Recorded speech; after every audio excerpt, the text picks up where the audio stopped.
ఈ 2 wonder drugs semaglutide, టిర్జెప్టైడ్ ఈ రెండిటిని ఒక మిరకల్ లాగా ప్రొజెక్ట్ చేశారు. వీటి వెనకమాల ఉండే అసలు బొక్కల గురించి ఈ వీడియోలో మాట్లాడుకుందాం. ఒక్కసారి ఇండియాలో ఏం జరిగిందో చూడండి.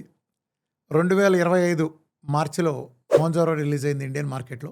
ఆ డ్రగ్గు సరిగ్గా 6 నెలల్లో సెప్టెంబర్ 2025 కల్లా India second largest sold drug రికార్డుకెక్కింది. సరిగ్గా ఇంకో 1 మంత్ అక్టోబర్ 2025 కల్లా ఇండియాస్ లార్జెస్ట్ సెల్లింగ్ బ్రాండ్గా ఎస్టాబ్లిష్ అయింది వాల్యూ పరంగా.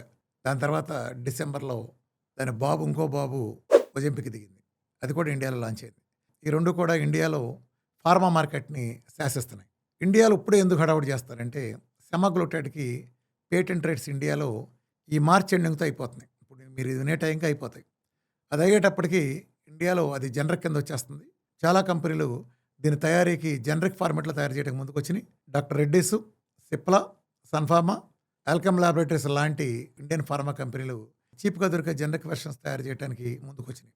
కొన్ని ఎస్టిమేషన్స్ ప్రకారం ఆల్రెడీ ఇది సుమారు 17,500 అమ్మే చోట ఆల్మోస్ట్ 90% వరకు కూడా దీని కాస్ట్ తగ్గిపోతుంది.